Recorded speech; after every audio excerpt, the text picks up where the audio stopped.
Dalam nama Bapa dan Putra dan Roh Kudus. Amin. Allah Bapa di surga, kami mohon berkat-Mu untuk pengajaran pagi ini. Semoga kerahiman ilahi yang kami kenal melalui Suster Faustina makin hari makin meresapi hati kami. Agar kami pun seperti Engkau, berani menelan yang pahit, menderita, agar menghasilkan buah-buah yang manis. Tuhan, berkatilah pertemuan ini. Engkaulah Tuhan kami, kini dan sepanjang segala masa. Amin.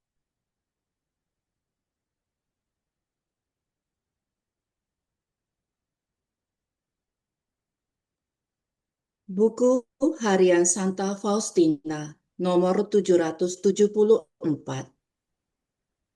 Oh Yesusku, aku tahu dengan baik, sebagaimana demam diukur dengan termometer, dan demam tinggi mengungkapkan suatu penyakit yang serius. Demikian juga dalam kehidupan rohani, penderitaan adalah termometer yang mengukur kasih Allah yang ada dalam suatu jiwa. Saudara-saudari yang terkasih, dalam kehidupan sehari-hari, kita suka akan sayur yang manis, sayur yang segar. Banyak menyenangi juga sayur-sayur yang pahit. Misalnya, orang suka akan daun pepaya pahit. Orang suka akan bonggol pepaya pahit. Orang juga suka akan sayur-sayur pahit. Kenapa begitu? Pahitnya itu memang dirasakan, tapi nikmatnya juga menawan. Terutama seringkali yang pahit menghasilkan khasiat-khasiat yang kita butuhkan. Demikianlah dalam kehidupan sehari-hari. Kita suka akan hal-hal yang manis, kehidupan yang menyenangkan, kebahagiaan, dan kesenangan yang ada. Itu membawa sukacita bagi kita. Nah, yang manis itu, yang menyenangkan itu juga membuat kita berbahagia. Tapi kita alami juga, saudara-saudari, bahwa kerap kali yang pahit, menyusahkan, itu juga mengiringi hidup kita. Manis dan pahit selalu ada bersama dalam kehidupan kita. Dan inilah kita sebut dinamika hidup kita. Kita dikelilingi oleh yang manis, kita juga dikelilingi oleh yang pahit, yang menyusahkan, berganti dengan yang menyenangkan.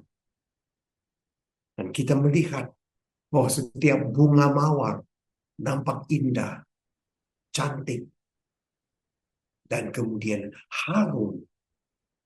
Tetapi tidak ada bunga mawar yang tanpa duri. Duri dan keharuman berjalan bersama. Setiap musim kita melihat berganti-ganti juga. Sesudah musim dingin, datanglah musim semi yang menyenangkan. Musim panas menyusul. Dan kemudian musim dingin lagi. Pengkhotbah selalu berkata kepada kita, semua ada waktunya. Suka dan duka itu bersilih berganti. Dalam kehidupan rohani pun kita alami seperti ini. Menjadi seorang Kristen mengikuti Kristus mula-mula memang terasa manis. Orang semangat pergi ke gereja, ikut KOR, ikut aksi sosial ini dan itu. Orang senang, orang sama-sama mau berkorban. Tapi tahap-tahap berikut kita bisa melihat bahwa Yesus mulai mengajar kepada kita bahwa bukan hanya yang manis yang menyertai kita. Ia juga ingin mendidik kita dengan yang pahit, yang susah.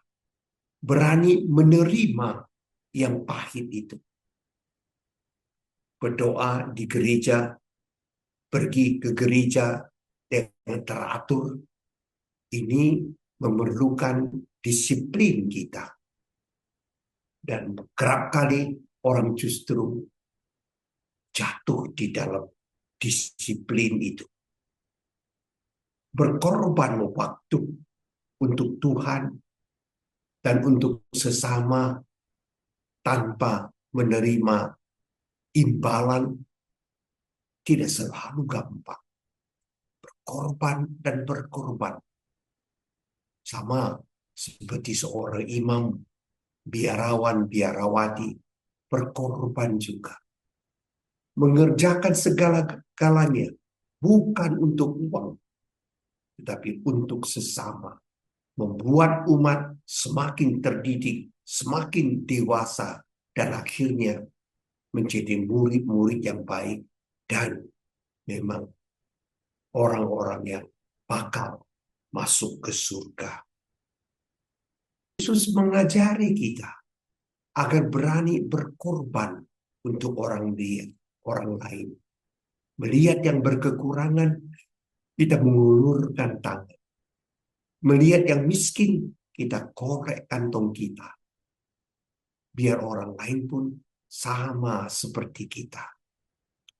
Uang yang diberikan Tuhan kepada kita itu bukan untuk kita miliki sendiri.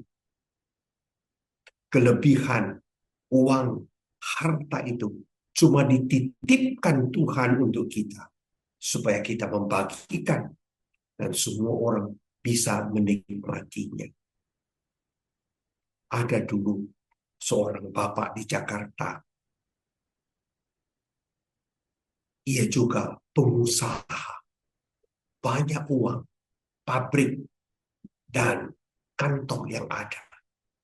Selalu dia berkata kepada orang-orang umat di paroki, Legio Maria mau pakai ruangan? Silakan pakai ruanganku. Yang perlu ini dan itu, silakan pakai saja ruanganku. Rumahnya itu terbuka untuk semua organisasi yang ingin memakainya. Dan dia sendiri ikut di dalam organisasi itu. Ia tidak kikir. Ia tahu semua yang dipercayakan Tuhan kepada dia untuk semua orang.